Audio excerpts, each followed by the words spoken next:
All right, welcome back to Live with Jane and Jody. Today will be just live with Jane. Jody is at a grad fair down in Tucson, Arizona, helping us recruit future naturopathic students, of course. Thank you for joining us. I am recording this session, so if you join us, please know that we do record these sessions. We share them on a YouTube page so future students can listen in, hear the journeys, and hopefully be inspired as well. You are absolutely welcome to unmute, turn your camera on, join the conversation. We are very familiar with the awkwardness of Zoom. And we definitely want your participation. These sessions are set up for you guys to interact and join us and ask questions. We have a list of canned questions, so we'll get started here in a moment. Always like to do a quick intro. I am Jane Voorhees, one of the admissions reps here. So I have been, let's see, 2006. I think I was here right before you were a student. I was here from 2006 until 2013. And then I snuck off on a unique adventure. Once I returned 2019, you had already graduated and were long gone. So I've been a part of this community for a cumulative of, 18, 19 years. I love it. Happy to be here, helping students essentially just prepare for the program, get ready for it. And then move on and graduate and become doctors, this is the exciting part we get to hear about today, is your journey. So joining us is Dr. Albete. Dr. Albete is, actually, let me do one quick formal thing. So Jody, of course, is not here today, but she would normally share with us a core value here at Sonoran University. We definitely have some pretty strong core values that we like to live our day-to-day operations by and hope that we achieve excellence. We love, we shape the future, we achieve excellence, we are resilient. And today, the one we're going to highlight is we do the right thing. So under, of course, we do the right thing. It's about integrity. It's about responsibility, living the golden rule. Many very simple principles that we strive to achieve every day. We just had our CNME accreditation. So what that means is people are coming in and checking out our operations and our academics and our processes and how we operate, and truly acknowledging. We had a really good, strong review by the CNME recently that we definitely do the right thing here. So we hope that you'll be able to join our community soon as well. Okay, now for the good stuff. Let's talk about Dr. Albete, originally from Colorado. I believe she's back in Colorado, thriving practice there. Received her degree from Colorado State University with a major in nutrition, minor in exercise science. That was in 2014. Came right on down to Tempe, Arizona to graduate, joined SCNM at the time. Thrived through that ND program, graduating in 2018. So I'm going to ask questions all about what you've been up to since 2018. We've got, like I said, a list of questions we'll go through. Outside of naturopathic medicine, Dr. Albete's hobbies include snowboarding, gardening, spending time in nature with her family, and of course, continuing to learn about natural healing and modalities. You never stop learning in this profession for sure. So thank you, Dr. Albete, for joining me today. Anything else you would like to just add to an intro about yourself? I don't know. I have a private practice in the mountains of Colorado. I'm in a really small town. I work out of, no one likes me to tell, or nobody likes me to say it's my garage, but it was at one point. And we're actually, I'm pregnant with my third kid, and after maternity leave, well, during maternity leave right now, we're actually expanding my office. So I have a 2-car garage that's 2 levels. I'm on the first level now, and then we're expanding into a basement where I'll have 2 treatment rooms. I'll have space for like a medicinary and a retail space and a front desk person. So yeah, growth is exciting, like actual family growth as well as practice growth. So it's, oh my gosh, it's so fun. I'm so glad to be here because it's such an awesome profession, and it's gotten me to be able to do some really cool things that I love. So I love this. Oh, how exciting. I can't wait to hear like the path and how you've gotten here. What a beautiful practice. how exciting all of that success and the future growth that you already see happening. Oh, thank you for Yeah. sharing. Welcome. Well, let's Thank let's you. start with the basics then. Like how did you discover naturopathic medicine? How did you even become interested in this path? Totally. So I love that Jody's off on a expedition to colleges because that was exactly how I got interested in it too and learned about it. I was actually at NAU in Flagstaff, and it was my second year, the beginning of my second year, I was sophomore. And I knew that I didn't know what I wanted to do, but I knew that 4 years of undergrad just wasn't enough. Um, and so I went to a grad fair and I found it was not Jody, it was a guy, and I don't know even know who it was, but I saw the SCNM booth and I was kind of talking to him and he's like, yeah, you can become a doctor in nutrition and homeopathy and hydrotherapy and like all these words that I had no idea what they were. And I literally dropped my books, put everything down and was like, what is this? What are you talking about? And from that moment, like everything changed. I switched my major. I was just exercise science at that moment. But I knew that nutrition and like biochemistry was going to be a big part of being a doctor. And so I came home and went to CSU. And yeah, everything else was history. And I told people from the beginning, I was like, I'm going to be a doctor. And the amount of pushback I got from my family and friends was enormous. So, which kind of pushed me farther and faster to just be like, cool, like, you don't think I'm going to do this? Like, this is what I'm going to do. And so yeah, and it was at that moment too, like I was never a great student, I gotta say. Like Mhm. skated by. High school was rough. My first year of college, like many people, like I got some not good grades. But once I had that like trajectory of I'm going to be a doctor, I got to get into medical school, like everything changed. I started really knowing that I was studying for a purpose. And yeah, all A's and B's. And, clearly, spoiler alert, I got good enough grades to get into medical school. So, That is fantastic. I love to hear that connection because we do wonder sometimes if our efforts are worth it. That we're out there, at the grad fairs and dragging up and down different schools trying to meet people and introduce it. So that's so exciting to hear. That's how you yeah. discovered it. So then being right there at NAU, did you apply to all the schools? Did you even bother to check out the other schools, or did you just come to SENM at the time? Well, so I have family in Phoenix. So it was like Mhm. an easy, okay, let's go visit, let's check it out. And I was like, I'm going to be a naturopathic doctor, like in nature. There's no way I'm going to school in Phoenix.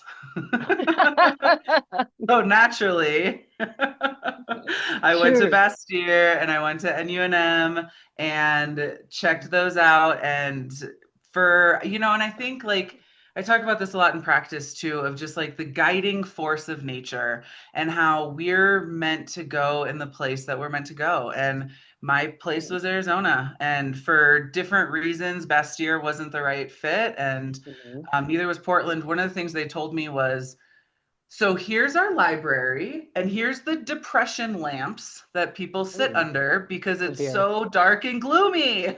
Oh dear. And coming Oh. from Colorado, where we have 300 days of sunlight, I was like, I don't know if I could do the Pacific Northwest with the dark and gloomy. And then Okay. came to SCNM, and my family, lived in Chandler at the time and right Mhm. across the street. So it was kind of, but again, I think it's serendipitous because another reason I chose SCNM was that our acupuncture training is within the curriculum. Whereas with Bastyr, you do get a separate license, but it's like Okay. a different learning. So you go and learn naturopathic medicine and then you go and learn acupuncture, whereas I wanted something where Chinese medicine was like built into what everybody understood and what everybody believed. In hindsight, it would be nice if I could practice acupuncture in Colorado, because I can't, because I don't have a license. You can only do it in Arizona, but yeah, that was a part of like, again, just the philosophy of this like ancient tradition of Mhm. acupuncture and Chinese medicine that I just wanted to be like ingrained in my education. Sure, sure. And you having that diagnosing knowledge, like there's still a lot more that comes with the Chinese medicine instead of just the needling. So I'm sure you're still using Oh that yeah. in your patient experiences today. And we'll kind of get into that a little bit more later of how you're still able to use that. But that's definitely a big draw, a big appreciation that we're able to include the Chinese medicine in the curriculum directly. So Yeah, that's absolutely. great. And what a great support that you had family right there in Chandler, right in the valley. Yeah, it's funny though, like you said, at first you think Phoenix. Wait a minute. No, no, no, for sure. We've got secret little pockets. It's not so bad, So, well, Yep, like it's that beautiful warm. picture behind you. I Yeah, remember those rocks exactly. and Yeah, exactly. mhm. It draws you, right? There's a curiosity. What's in those mountains? Right. Another reason I came to Arizona was because the scope of practice in Arizona was so great. Even though I practice in a state that we don't have a very big scope, I kind of wanted to learn it all. And be able to, like, I shadowed some midwives out there for home births and stuff. I actually had a home birth with my kids. Wow, So being able to like see the spectrum of all the things, like I have a lot of family in Illinois, but Illinois is an unlicensed state. There is a college there, but I was like, do I want to learn how to practice in an unlicensed state, or do I want to learn how to practice with all the opportunities that I can? So that was another drive as well. sure, sure. A good way to look at it, like the a holistic Yeah. picture, right? At least Everything teach that you're me gonna get. what I could learn, even if I Yep. can't use it. Yeah, yeah. Outstanding. No, great feedback. Thank you for that. So, once you were here, now you had obviously the Exercise Science and the Nutrition Foundation. Was this program as rigorous as you thought it would be once you were what you were in? How'd it go? Yeah. I thought that was an interesting question that you guys have there. So I have taken anatomy and physiology 5 times. I took it in my high school, I took it at Wow. community college, then I took it at college, then I took it at SCNM. So I felt like I was prepared because of my undergrad. My first 2 years, I mean, of course, you're learning from a fire hose, but I had amazing support. I moved down there with boyfriend at the time or fiance, whatever. Now my husband. I had my cousins there. Like I had support. I didn't have to work. I took out student loans for everything so that I could just really like my job was to honestly become the best doctor in the world was always my Awesome. goal. And so I kind of focused on that. And one of the big things I want to talk about today was the extracurricular activities that I Mm, did when I was there. I'm big into applied kinesiology, and I took mhm. the AK course every single year. So all 4 years of me being there, and a lot of my classmates were like, what are you doing? We got to study for this test. You can't go to a weekend seminar. And Okay. I don't know, I just knew in the back of like, I'm learning things at this seminar that I know I'm going to be able to use and integrate. And like, maybe it doesn't have to do with, exactly where we're at in school, but I just felt like it was an important thing to gather. And again, if it's my job, like I might as well just fill my total cup. And who needs 40 hours of work a week? Let's do 80 hours of work a week. But yeah, I mean, there was definitely challenges and it was definitely Mhm. rigorous. And now being, almost 10 years out of the whole practice and everything or the whole school, you get a little amnesia of like, I don't remember it being that hard, but no, there were lots of sleepless Yeah. nights and lots of study groups and When you really think um, back. Yeah. yeah, exactly. And Yeah. like oh my gosh, I don't know if I'm ever going to pass this test. But again, it's like that passion that I drives just wrote you. that. Yep. Yeah. I just wrote that. Like the drive was your passion. Once you found that passion, yeah, that just kept pulling you forward. So that was really powerful words. Yeah, so cool. Neat. So can you explain that a little bit? I want to pause there because you talk about oh, you know what, guys, and I apologize. If you guys have questions as we go through this, please throw them in the chat. I do have the chat window open. So if you don't want to talk, that's okay. Put a question in the chat and I'll make sure we address your questions. So applied kinesiology. Kinesiology, like it sounds like okay, it would be in the curriculum, but applied kinesiology, like how does that tie in? Or what can you explain that a little bit of how you knew you wanted that? Yeah, absolutely. So, again, first, I don't know, month or so of being in classes, and you get all the emails from all the clubs and like join ours and da da da. And the Applied Kinesiology Club, their email was something along the lines of do you want to know how to integrate the nutrition and the Chinese medicine and the homeopathy and the herbs and everything that you're learning into one package?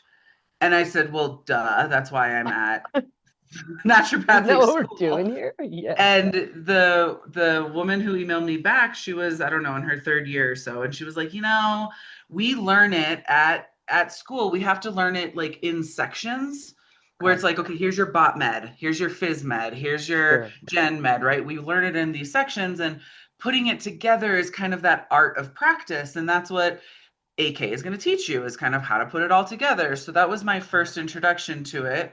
Was like, okay, this is a good way to put it together. It also, again, like jumped on that Chinese medicine. AK is kind of based, yes, it's a chiropractic technique, but it's based in Chinese medicine. And so how every organ has, or every meridian has an organ, every organ has a muscle, every organ also has a color and a season and an emotion. And, so figuring out with the muscle testing, what is that organ that's screaming, help me now, no matter what else you do, you have to help me first. Because we often see, I mean, I see in practice all the time, people come in with a laundry list of symptoms that are going on, as far, I mean, literally from head to toe. And it's like, well, what do you do? And do you just throw 1,000 supplements at them because we have 1,000 symptoms that are going on? No, we have to figure out what is the least, what's that word I'm looking for? Like the least in, or the most inhibiting factor, right? What Okay. is that one thing that we can change that's going to change everything else? And Okay. so that's how I took it. And that's how I practice AK2, is like, I can test all the muscles and say, okay, I hear what you're saying, but it sounds like your large intestine is where this is coming from. So we're Wow. going to focus this month on really healing the large intestine, and then we'll see what happens next month, right? Yeah. And so, with naturopathic medicine and everything I learned at SCNM, I was able to take then and use in my AK practice, of like, which again, I feel like sets me apart even from the AK practitioners who are chiropractors, because the chiropractors do not know the physiology that we know. They don't know the herbs and the natural medicine that we know. And so I can go back to or head to head with a AK chiropractor and be like, okay, but what are you doing in the chemical side of things? We focus on the triad of health. So we have the structural, the chemical, and the emotional. And knowing that we have to treat all of those in each patient, really helps get these patients better. I get a lot of referrals locally from like psychiatrists and counselors, chiropractors. And I'm always saying, I'm like, well, that's why they referred you to me, because they do one part of the triad. And without the other two parts, without completing that whole, like, you're a complete person. And as I'm changing your supplements, like, oh my gosh, we have to dive into childhood trauma sometimes, and like having the tools to be able to release that in people, I feel like is the magic that starts to help people and make them better. So yeah, and you could see that early on, and then to have that to keep repeating it as well. I love that you said, "Hey, every time that course came up, I did it again, and I did it again, and I did it again." The repetition, I'm sure, just enforced and enhanced more what you were learning there. And it's funny, like I wonder, how do your patients react when you say, "Oh, it's your large intestines"? They're like, "What does it have to do with my ankle?" Or whatever, Totally. right?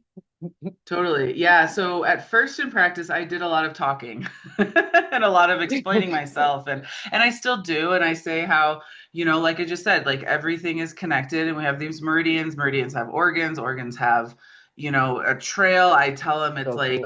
like, strings in our body, and there's knots, and we have to find the knot and then unknot it, and find why things are happening the way that they're happening. I also, like, I have quite a reputation these days, which, again, being in a small town, I'm glad my reputation is good. Otherwise, I would not be living in a small town. But a lot of people, I'll say, oh, so and so referred you. Like, what did they say about me?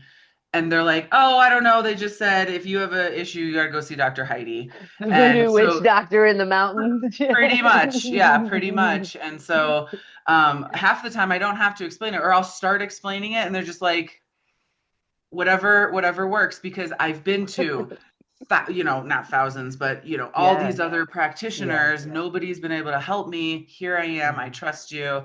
I tell people a lot, like the proof is in the pudding. Like you don't Yep. have to believe this. Just come and experience it and see it and feel better and tell your friends. Yep. So great. So great. Love it. Love it. All right. So we definitely kind of fast forwarded quite a bit. I do want to hear more about your practice, who you're seeing, things like that. Let's go back real quick to school. You had a great support system. You were very focused, obviously, on your academics. This is what I got to do. But did you have a life outside of school? You kind of mentioned the AK club, but is that fun? Or you know what I mean? Did you feel like you definitely also had a balance? Totally, totally. I mean, again, like I'm a nature-minded person. So being in Tempe, we lived in Mesa, but either way, like, yeah, had to get out of the desert and it's hot there. So yes, I had quite a life outside, but it was all nature-based outdoors. We would go up to Payson a lot in the heat of Awesome. the summer, spend a lot of time on the reservoirs that we have there, the Salt River. And then I would grab my study group and like we would all go camping together. And our boyfriends would go and hang out and do whatever they do. And we would have our study guides and our flashcards and we would be studying. Or gosh, even Mhm. on the Salt River, we would have our paddle boards or whatever. And one of my friends had those plastic sheet protectors, and she would put her notes in the sheet protector so they wouldn't get wet while we were paddleboarding. And Wow. they were quizzing us and, things like that. So there's a lot to do in the area. I mean, even when it's crazy hot, like there's a lot that we can do. Up in the Mhm. mountains. I'm a snowboarder, so we would go up to Mhm. snowball all the time. I did skip class a couple times when it was a powder day to go get the fresh tracks. But That's yeah, great. so there's a ton to do in Arizona, and it does like we come back to see family and colleagues and stuff, and there's always something to do. Again, I'm an outdoorsy person, so that's where we head. Yeah, and truly, Arizona, like you said, the mountains behind me here, there's such a great, diverse climate that you can access and do all kinds of fun I things. So also I also glad to rode hear my it. bike to school a lot. We bought a Oh, house. My mom invested in buying a house for us, and I made sure it was like within that distance that I could ride my bike to school. So yeah, just trying to like sneak it in, get outside, accidental exercise, whatever it takes. yeah, that's amazing too. Mason reminds me of a student. I don't remember her name or who it was, but so many years ago, I remember she actually, I think, walked. I don't know where from. She must have lived in Mesa on the other side of the 101 there. And when she first started, like you just saw this transformation of this person through the years from that. It was just really, yeah, I can imagine riding your From the commute. bicycle, all Yeah. that. Yeah, yeah, neat. All right. So, life outside. So it sounds like you would probably do it all over again. Is there anything you realized, like you said, you would do differently? Would you have added the LAC next door? Like, what? Is there anything else? Would you do it all over again, and anything you would do differently through the academic portion? Yeah, I mean maybe add the LAC. I mean, I wouldn't have gone to Bastyr though. Don't tell them. No, But no, no, no, no, no. um I don't know. One thing I always kind of joke about, especially like in 2020, was like, I'm glad I graduated before COVID. Um, especially those couple years of roughness and things. But um, Absolutely. I feel like, but now you get to learn online. And I have a classmate of mine who graduated from there, a colleague, and she teaches bot med online and does it from her home. And, so there are a lot of benefits to doing it the way that it's being done now. There are benefits to doing it when I was there, but I'm definitely happy with, the education I got, where I'm at, and that kind of thing. Nice. So coming up to graduation, did you apply for residency? Did you do residency or did you already have a career path in line? So it wasn't a residency. I kind of call it my internship, which it wasn't titled that when I got the job, but a chiropractor through the AK club. She was in Denver and she was like, "Hey, I'm looking for an associate." She thought at the time that I was able to do more like pain-based injections. Whereas in Arizona, absolutely. In Colorado, not so much. So once we actually started working together, she kind of realized that my skill set wasn't the skill set she was She looking was like, for. yeah, yeah. She wanted like a nurse practitioner. But I graduated 2020, or sorry, I graduated 2018. You can't practice until like October, just with, getting all the logistics and all of that. So I had like a solid year in 2019 with her, and then COVID, and I was pregnant with my first kiddo. And so I kind of stepped away from practicing at that time and more kind of shifted to like a virtual practice, and we kind of went our separate ways. But I had like a year and a half with her, and I think it was a great opportunity to just like get my feet under me, figure out what I'm doing. It also helped me build my business at that time of like, let's get a website and let's get on LinkedIn and, go start like kind of advertising a little bit, but like getting your feet into that zone. I would highly recommend, if you guys aren't business minded, at least in my experience, like the best way to make it the best is to have your own business. And so trying to figure out like how do we, like, my husband was the entrepreneur, or is the entrepreneur, his whole family was, so he was no brainer. He's like, oh, you're gonna have your own practice. And I was always like, nope, I'm gonna work in a clinic. And but like there aren't many naturopathic clinics, and so yeah, I think it was just like my residency or my internship, whatever you want to call it, was, yeah, just like a stepping stone into like what else can I be doing versus somebody who does a residency. Like I had colleagues do a residency where they were like doing IVs and acupuncture and more of like the hands-on stuff for different doctors. And so they got a ton of experience of like hands-on, not as much as far as like the clinical, let me take you from a new patient to a healed patient. But they did, more than minutia. So again, I think it's all good experience. I just, didn't get that like, oh yeah, I've, set 50 IVs today. And the path worked though, like, and you talked earlier, and we're going to lead to that, like where your practice is and how it's grown and everything. But in general, the question is residency recommended? And it sounds more like it's a stepping stone. And yes, whether Totally. that's a formal residency or an internship, those stepping stones are going to be extremely Yeah. valuable to get you somewhere. Yep, totally. Yeah. Mhm. Some kind of stepping stone. Again, I had classmates that went out and started their own clinic, and five of the classmates joined, and they were all doing it together, but they were all fresh. And I think that clinic kind of fizzled out because nobody had the seniority, nobody had the experience. Like, yeah, having mentors is a big part of it. Like however you find that. There you go. Well said. Mentors. Yeah. Yeah. Mhm. Whether it's a residency or you had established that relationship with the doctor. So you were glad to get back to Colorado quickly after graduation. Heck yeah, let's go back. It worked Pretty out much. well. All right. So now you had that 1 year starting a new family, about to start your own practice. Do you feel you're at the point where the school prepared you well? Do you feel like SCNM had prepared you well enough to begin that practice? Or you're at Right. that point now, you're ready? Hmm. Yeah. So I love SCNM, snoring, love my experience, all the things. If it wasn't for the extracurriculars, I don't know if I would have been ready to just jump ship and start seeing patients. Hmm.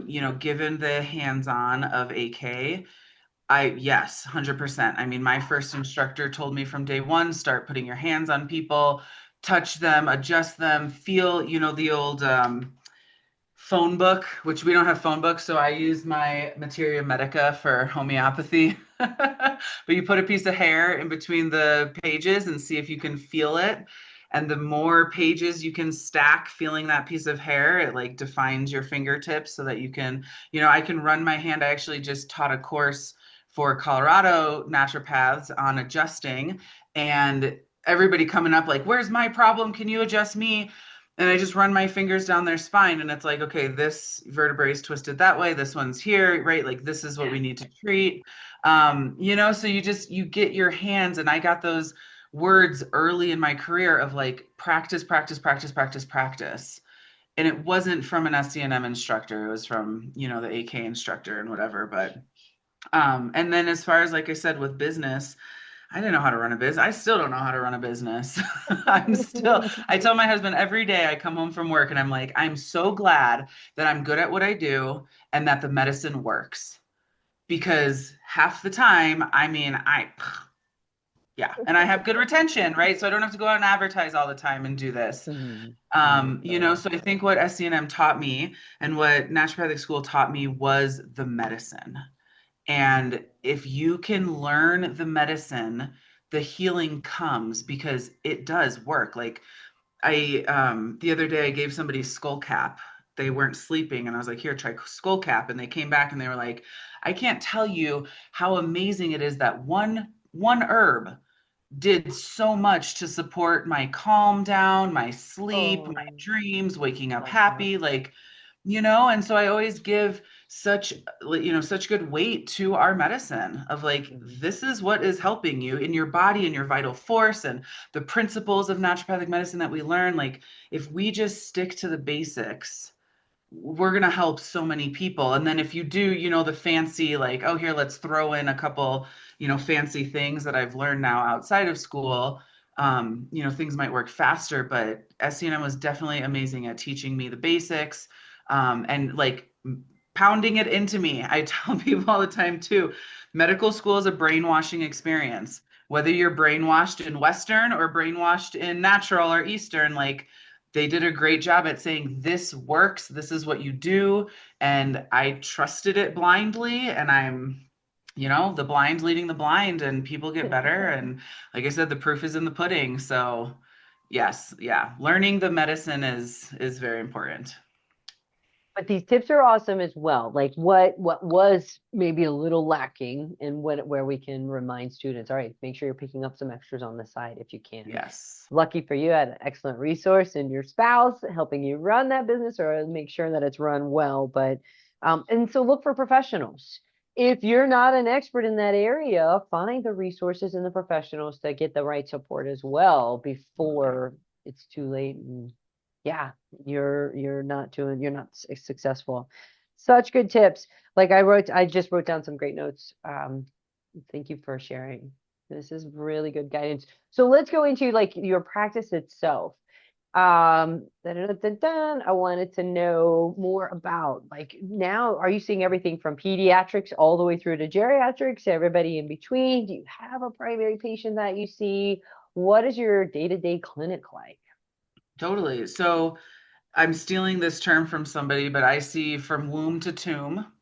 So I got, I have a big range. I do have to say that being in the having gone through things in my life that other people are experiencing has helped me help those people more. So like pregnancy, breastfeeding, conception, infertility, working with kids, dealing with childhood illnesses and diseases and things like that. Like, I wouldn't have such confidence in that if I didn't do it myself. So, once I got pregnant and then again and now again, it's like every time I'm like, oh my gosh, this could like derail me. Like, I'm the sole provider for our family. My husband's a stay-at-home dad with the kids, which I also always like to say to new students and things of like, you can support your family with this profession and in this career. Um, but having a kid, it's like, gosh, what am I going to do? I have to take all this time off. Are we going to be able to financially float it? And with every child I've had, it's almost like grown my practice exponentially because now I have more of that wisdom to give to that person that's struggling. And they find you, just like I said in the beginning, this energy thing, like it's serendipitous, and the energy that you need to find, like you're going to put out into the universe. And so, yeah, so I see, because I'm in that stage of my life, like I see a lot of kids, I see a lot of pregnant women. I do a lot with infertility. So everyone always asks me, like, what is it with infertility? What's the magic? Well, the number one is that people are too stressed, right? And we're too Yeah, stressed that our bodies can't not ready to. conceive, Right. right? So if Yeah. we get those people to de-stress, find the right nutrition for them, right? What are they lacking in their diet? And then often clean out like gut bugs, so it all comes back to the gut, right? So those are my little pearls of infertility, but yeah, I also do a lot of pain management because of my experience with AK. I do some extracurriculars that I've done outside of school is like cranial sacral therapy and the Upledger Institute, visceral manipulation at the Burrell Institute, um, NET, Psych K, some like emotional clearing kind of stuff. Apex Energetics has great like blood chemistry seminars and extracurricular learnings and things like that. So, trying to keep up on, all the different things because, man, the world moves so fast. Mhm. But I'll often I treat a lot of neurological cases. I'm not a neurologist, but even on my website, you'll see it says that I do functional neurology because I have a patient right now who has what do they call it? Some like idiopathic functional neurological deficit. There's nothing on Wow. MRIs, there's nothing on blood work, but she'll just collapse and her body won't work, or she'll stop talking and her speech won't work. And she calls me up and is like, "Hey, my psychiatrist's daughter, somebody, right, like referred me to you. Do you think you can treat this?" And I said, "I don't know. Come in. Let's see what we can do." And I just saw her yesterday for like her fourth or fifth visit. And she's like, "I'm walking longer than I ever have, in the past 10 Wow. years. I'm having more good days than bad days, Awesome. and so I never thought I was going to be a neurologist and treat neurological conditions. I've gotten MS, not to reverse because we never Mhm. lose our plaques. But I have MS patients that I'm like, you don't really have MS. Like, you don't have any Wow. symptoms of it, right? Like, Wow. so everyone told me to niche. When I was in school, they said, find Mm. your niche. What's the Yeah. person? And I kind of said, well, I don't niche. Like I am the niche. Like I'm Mhm. the naturopath in the Yeah. world of Western doctors, right? Sure. And so I feel like, the AK and doing the natural medicine, and I really like I'm a vitalist at heart. I don't do drugs. I don't, recommend pharmaceuticals, things like that. And I'm Yeah. just pretty purist when it comes to that, but our medicine works for everybody. Mhm. So, the other thing I tell people when they say to niche, I'm like, well, then if you want to niche, like find that town that doesn't have a doctor in it. And again, then you become the niche. I didn't know that's what I was doing when I moved here. It was all I could afford at the time. But like that's how I've been able to niche myself is like there's nobody else who does what I do. And so whereas Yeah. in Arizona, right, a lot of my classmates stayed, as a lot of people do, and there's Saturated. saturated. Yeah. So, that I feel like was something that, I never got advice on it, but man, I tell people all the time, and especially docs who want to come to Colorado, like we have maybe 300 Yeah. naturopaths in our giant state, Wow.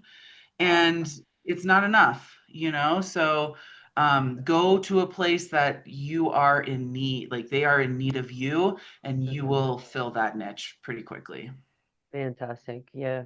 I feel the same. Like Texas, I think about Texas is huge, and they're like eight, that I Oh know my of. gosh. I know that I'm sure there's more now, but I feel like there's just definitely not enough. So Yeah, very well said. my Yeah. license number is like 175 or something like Wow. that. Yeah. So it's like, Right. come, please Right. come. Yeah, that's so great. Well said. So obviously you can see, and like you said, your own experiences are kind of drawing the type of patient. Referrals, you can see everybody across the board. And you're not just limiting yourself even in those modalities. You have the training in the Chinese medicine, you're using that tool, you're adding new tools that you can use. I love this to hear it. Tell me more about what you mentioned earlier with the expansion of your practice. Now, is it just you? Do you have another naturopath that's sharing space or that is moving in? Are you about to offer residency? What are you doing up there? Stay tuned. Yeah. um, So if I were to have this conversation with you last year at this time before I got pregnant, yes, I would have been looking for an associate, looking for a resident, something like that. My big passion, I mean, docere, right, is to teach, to be that mentor that I always had. In this moment in time, like I was even going to get somebody to come in for the 3 months that I'm going to be off on break. But given that I'm like my house is right there, right? And so it's hard. So even if I did have, somebody working for me right now, like I would need to be all hands on deck. And, you don't just turn that off. You just say, here's my patients. I'll see you in Yeah. August. Sure. So we kind of made that decision as a family to not grab another doc at this time. Quite But that right. is why Mhm. because when did we decide? I think it was like June. I got pregnant in July, but it was like June that I was like, I'm booked out. I'm, 3 months out. I can't handle any more patients. I need to expand. The first thing I needed was a front desk person. I have a virtual assistant, but in the space that I have, I don't have like the space for somebody to sit with me.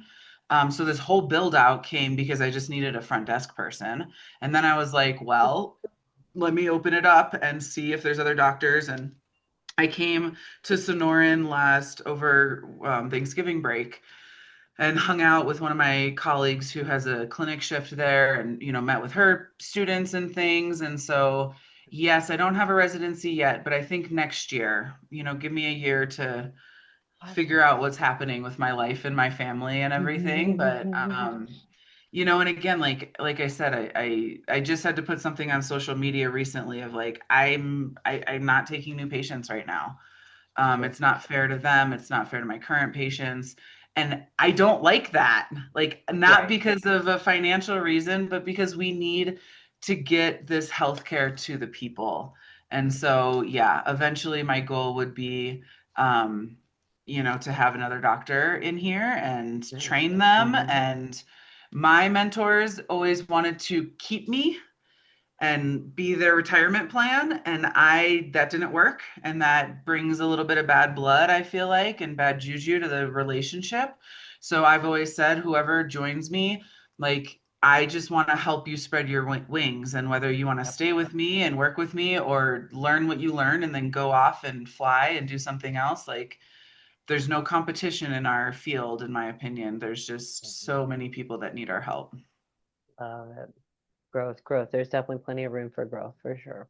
Yep, for Yep. sure. Well, it looks like there was a quick question wondering if functional neurology could be used for patients who are epileptic or have epilepsy. Yeah, absolutely. My undergrad in nutrition, I don't think it's called a dissertation, but whatever your last thesis that you do in your undergrad mine was actually on the ketogenic diet for epileptic and type 1 diabetics, and how, like, just getting rid of carbs, we don't have the same processes in the brain for the seizures to happen because the seizures are being created because of the glucose. And so if you get rid of the glucose and they're only consuming and producing ketones, like, yeah, you can cure them of their epilepsy. So I had a patient in here several months ago and she never came back because her daughter was the patient and she was 13 and just a kind of a candy holic. And I told him straight up, I was like, muscle testing aside, here's the studies and here's the facts. Sugar is the problem, and we need to get off of that. I will be here for you. I'll hold your hand. I'll do whatever you need. But we got to get you off of sugar. And I think I also gave him a tincture for I think it was like centella and bacopa and skullcap, some brain opening, some nervous system calming. I sent them all the studies of like how, because they were working pretty closely with their neurologist, um, and how those things work. And I think it was like the diet change that they didn't want to do Mhm. for that. But yeah, other than that though, so that's what I always start with when it comes to epilepsy is you got to change your diet and you got to get on some herbs that are going to help your nervous system. And then absolutely with functional neurology, it's like it's like a circuit breaker, right? If our circuit is up here in our brain and our spinal cord, we have to find like at what level were things broken. And let's say it's broken at C4. Well, is it the actual vertebrae? Is it the thyroid? Is it, something, car accident, whiplash, things like that. So figuring out like what is the problem, where is it, and then treating that, again, it's like it's not magic. It looks like magic when it happens, but it's just all neurology and physiology. And so, yeah, I think epilepsy is a good one to treat for sure. Amazing. So cool. So cool. Now we've initiated some questions. So it says, incoming student here, what's your number mineral or vitamin to deworm? Asiatu, was it the number one mineral or vitamin? Mhm. Thank you for the question, Elizabeth.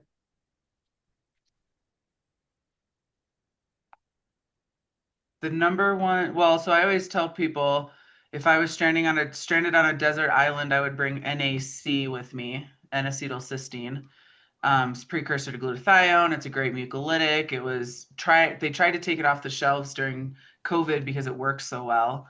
But that's not a dewormer. So for deworming, I cannot prescribe. Um, I cannot prescribe. I would, if I could, it would be like a, ivermectin kind of thing. During COVID, right, everybody was like, there's a deadly virus that's going to take over the world. And I was like, cool, it's a virus. I'm a naturopath. I treat viruses. My lineage has treated, viruses and parasites and fungus and whatever for ages. Let me dive into the literature. And I created, I wonder if I have it sitting here. I created a tincture. I call it my antimicrobial tincture. Let me grab it real quick. Um, so this is my antimicrobial tincture. I don't know if it'll do that, but so that's another cool thing you get to do as a naturopath is you get to formulate and create product lines and have like different forms of income or different fields of income in that realm. But my number one herb in this product is Artemisia. Artemisia is wormwood. It's a family, so wormwood, mugwort, those type of things. It actually grows wild in Colorado in the mountains here. So yeah, wormwood is what ivermectin was synthesized from. So it's a great dewormer in the parasitic realm as that goes. So I have I have wormwood in here, juglans, which is black walnut, another like really good antiparasitic. Yarrow or Achillea is good for fevers. It's good for the immune system. Echinacea, Pau d'Arco, and Usnea. Usnea is more like upper respiratory kind of stuff. So that is my like go-to everything for everybody. My husband he drops the kids off at school and notices when the teachers are sick, and he'll have a handful of these in his car and like giving them out to our preschool teachers and kindergarten teachers and stuff because again, we're just here to spread the word and trying to get people off of antibiotics and Just healing. And drops under the tongue. Like, yep, it's alcohol-based herbal tincture. So it's very mm, bitter, right? It tastes like alcohol. So I do recommend like put it in a little bit of water. I do have a lot of alcoholics or recovering alcoholics in my clinic, and I'll have them like brew tea and then drop it into the hot water as the tea is brewing, and the alcohol burns off, but the medicine will stay. So yeah, lots of ways to take it. But yeah, these days, I mean, I just put it under my tongue. I can order this online through your website. Totally. That's Yeah. awesome. Yeah, I can Yes, that's drop so good. my I link saw you in have a there. lot of classes. You do share a lot of information and stuff online. I loved going through your website earlier. That was a lot of fun. Thank you guys for the questions. Really good stuff. It looks like Elizabeth followed up with another. What kind of herbs truly help with epileptic patients? Yeah, totally. So the ones that I like totally off of a whim, because I wasn't like researching this as I was with the patient. I was like, oh my gosh, what do I think? So think about brain herbs. So Bacopa and Centella were two that I put in there. I tell people they open up the blood flow to your brain so that you can like think more clearly. I have a brain power tincture, which has ginkgo, Bacopa, Centella, and Eleutherococcus in it.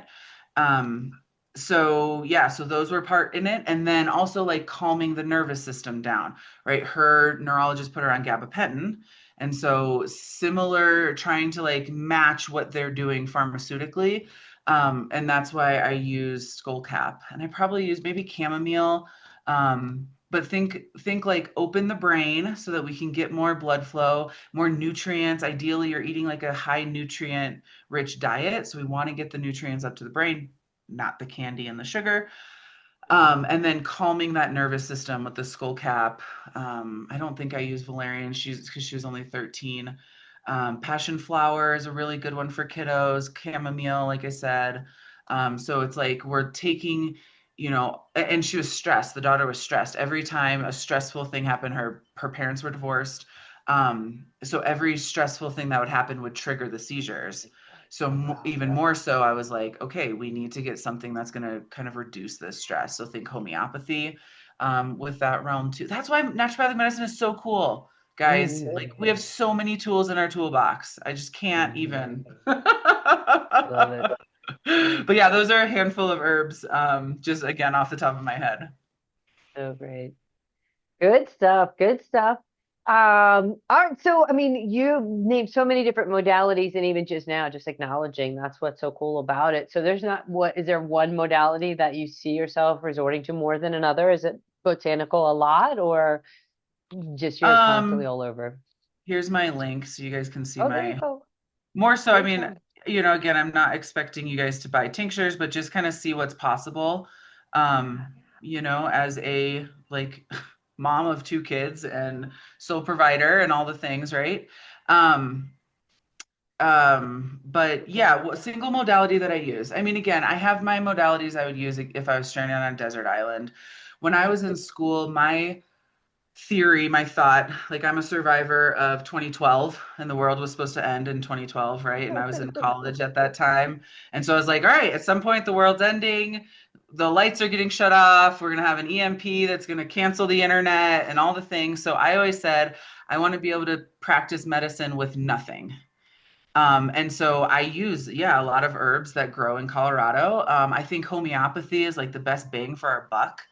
And you'll even see like I have some homeopathic remedies on here that are combination remedies that I use a lot of for my patients and things. And so I'm also a part of chambers. That's a really good way to market yourself is chamber of commerce. Hmm. And our chamber, anyways, they always do a door prize and like a giveaway. And so I make up a little baggie full of all my swag, and then I give them like a homeopathic remedy for either sleep or emotional stability or cell salts. And so I'm like, known for my sleep drops, which is a homeopathic to the pineal gland so that we can tell the pineal gland, like, hey, it's nighttime. You need to start releasing that melatonin so that you can start sleeping. And it works on everybody. And that's why I love homeopathy. Like, give them arnica and they'll come back with 1,000 questions of like, how the heck did this work so well? So I love homeopathy. I love herbal medicine. I love hydrotherapy. I have like a basic treatment guidelines that I give out to all my patients of like get in the sunlight, like use the things that God gave us. We don't need the expensive, right? I'm not one of those practitioners that has all the latest and the greatest. It's like I'm a basic kind of gal, and let me tell Hmm. you, it works. Hmm. No cryotherapy chamber in the basement or Not yeah. yet. Nope, that's not what the expansion was about. Love it, love it. So with this expansion and all, where do you see yourself in 5 years? Like, sounds like your footprint is you have room to grow right there, and that's awesome. You mentioned possibly a resident coming down the road. What do you see? Where do you see the Totally. profession also, right? Yeah, As I you see know. more There's a states? lot happening. I've been on the pulse of what's happening with our loans and, Yeah. things like that. So that gets kind of scary. So yeah, where do I see myself? I've always wanted to do a retreat. My husband's from Hawaii, and so that's a natural, great place to do a retreat. So we're at 8,500 feet in the air where we live now, and it's high and it's dry. And I see it in my patients. Like, I don't think it's the healthiest place to live. especially like long term and longevity goes.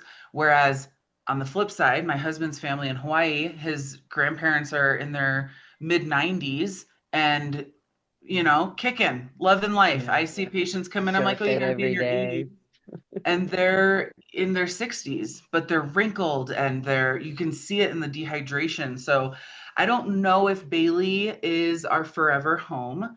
I love the community. I love the roots we're growing here, and I think it's a great place. But again, like in as far as like health goes, I can kind of see where there's some problems. So we've talked about buying land on like Big Island, opening up a retreat practice, or even if there's not land involved that we own, but doing more retreats to kind of like immerse people in the healing of things like that. I also would love to, yes, expand within my property, but also like have a clinic.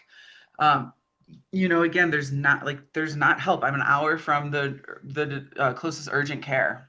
Wow. So, having just more availability for people to get care would be important. I just actually today, this was day one of my what do I call it? The Wellness Collective.